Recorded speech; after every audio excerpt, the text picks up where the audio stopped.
Happy Thursday. I had to think for a minute what day it was. It's time for a Q&A. I am back from a whirlwind trip to Paris, feeling amazing. I posted my post Paris abs because you truly can travel, eat amazing food, and come back feeling amazing.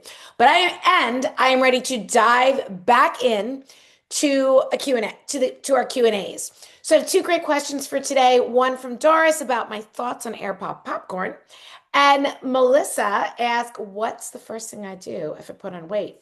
I'm going to tell you the first thing I think everybody needs to do if they put on weight, and the first things that I would do in addition to that. So, if you're seeing me for the first time, I'm glad you're here. If you've come back for more, that's even better. I'm Elizabeth, and I was born in 1966. I believe we can love our bodies. So, I'm turning 60 this year. And I believe we can love our bodies and our lives at any age and wear whatever we damn well please. And I've been showing up online for 10 years. I'm kind of new here to YouTube, but I have been on Instagram and then Facebook for over 10 years, sharing my strategies to feel happy, healthy, and hot at any age. So today, let's dive into these questions. I do want to let you know that I'm going to drop a link in the caption to my store where you can find my books. I have two cookbooks, a journal that I publish on Amazon, find links to my cute outfits, like pretty much everything. I have some free tutorials, drop 5 pounds this month, poolside planks, things like that. So go check that out. I am going to drop it in the link, but now I want to dive into these questions. Okay, real quick. Doris wants to know my thoughts on air pop popcorn. I think it's just fine. So I personally, it's a lot of air. And so here's where I think air pop popcorn is great. If you are, I think ultimately, we don't really need a lot of snacks. When you are eating in a way that makes you feel energized and satiated, your life is just so full of good things. You're not looking to snack that much. Um, that being said, there are times when snacks are fun, like popcorn when you're watching a movie. And sometimes you just on the plane, sometimes a little snack is nice. I just came back from a lot of travel time to spend a few days in Paris, and so worth it. So my thoughts on airport popcorn are, as snacks go, like when you want that little picky snack, it's an excellent choice because it's basically a single ingredient food. I am all about eating foods without ingredients lists. Also, while corn in many cases is genetically modified, popcorn is not. So that's another good thing to know if you're concerned, as I am, about GMOs. And then you can absolutely, do you want to drown it in melted butter? No, because you're going to. I'm not afraid of butter, but that's going to definitely increase the calories a lot.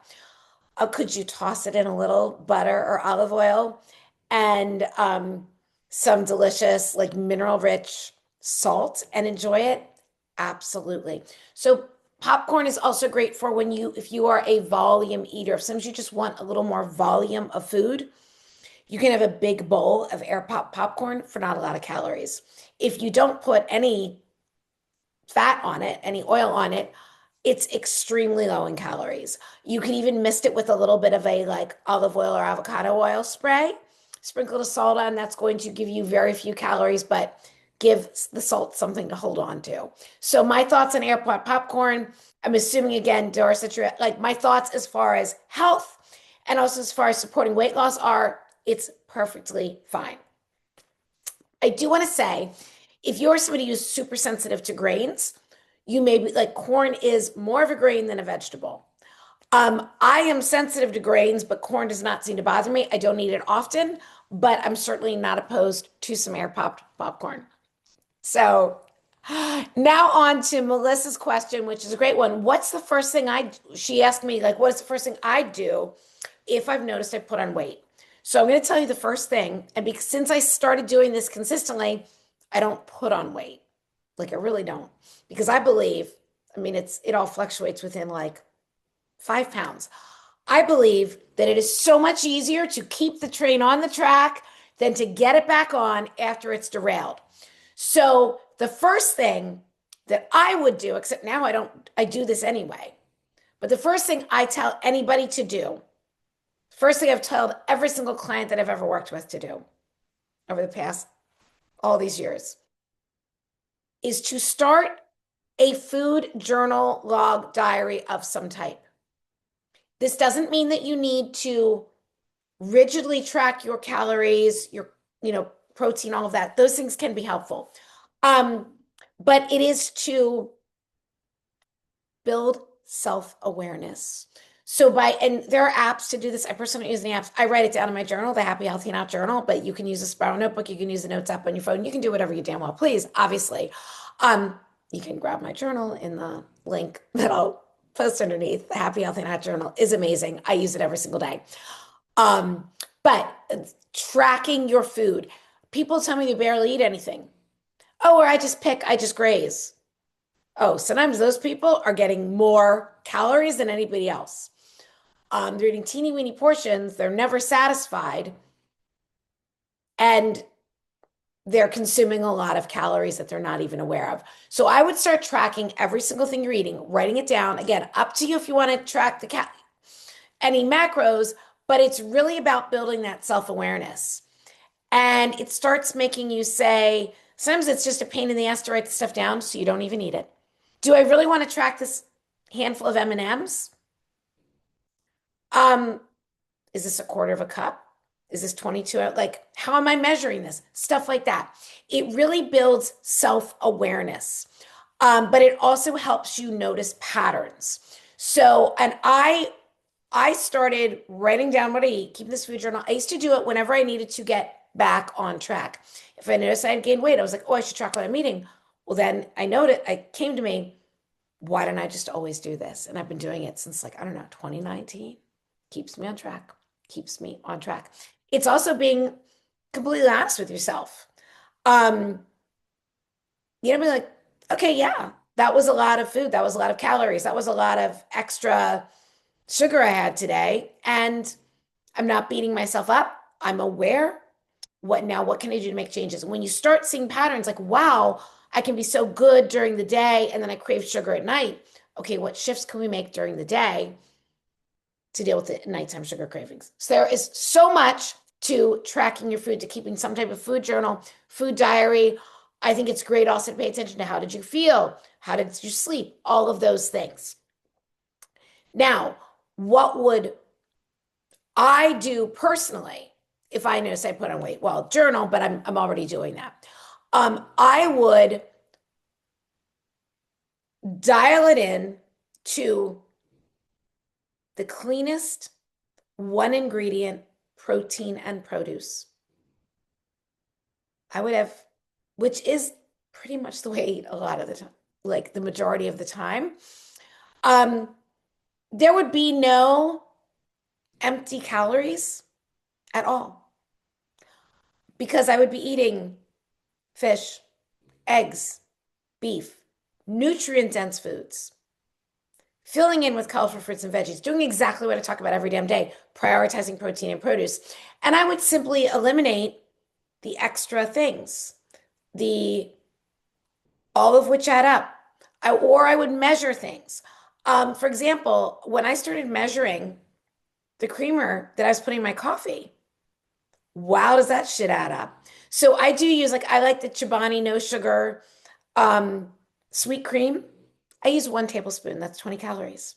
I used to put in a little splash. Guess what? When you measure that splash, it's a lot of times a quarter of a cup. Oh, that's 80 calories. Have a couple cups of coffee a day. Boy, does that shit add up fast. So it's being brutally honest with yourself. And, some people call this restrictive. I say it's self-awareness.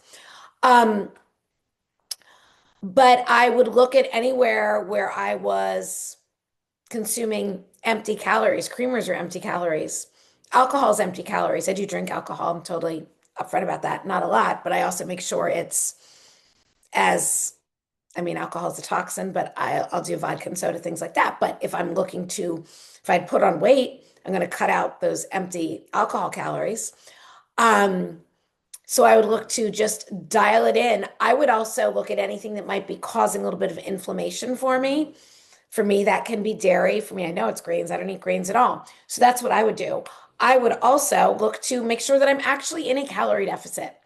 I would track my protein. I'd make sure that I'm getting 1 gram of protein at least per pound of ideal body weight because it's going to keep me satiated, energized, focused. Um, and then I would typically look at what's my ideal body weight, multiply that by 10, and use that as a starting point for my calories for the day. Now, I am, as a very small person, I have to go a little higher than that, or generally do, but I'm like 5'1" and I'm very small boned. But so those are some of the things that I would do, Melissa. But the first thing I would tell anybody to do that's put on weight is to starting to put on some weight, start tracking, start writing down what you're eating. Every single little bite, that one Hershey kiss, the bite the fries you stole from your friend's plate when you went out to lunch. It's nothing wrong with that. Just be brutally honest with yourself. And then I would also from there just prioritize protein and produce. Literally one ingredient, foods without ingredients lists, real food, meat, fish, eggs, fruits and veggies, coffee, black, boom. You can put a little cinnamon on it. And again, I do put creamer in my coffee, but that's part of like I know how much I'm putting in. So hope you found that helpful. And I'd especially look at those foods that are healthy but add up quickly. Nuts, chia seeds, all of that stuff. Those things are calorie bombs. I'm not saying they're bad foods. I'm saying pay attention to your portions. Raw nuts are a great balance of fat, carbs, and protein. They're not a great protein source, but they're a great mix of these things. Incredibly clean, satiating, but a serving of nuts is about 1/4 cup, not handful after handful. So, pay attention to those foods, the nuts, the seeds, the creamers, the cheeses, all those things that are good. Creamers aren't generally nutrient dense, but like cheeses can be, but just pay attention to the portions. Anyway, don't forget, or please remember, that I am dropping my link in the caption here. So you can check out my cookbooks, my journal, all of the things, and I hope you have a fabulous day.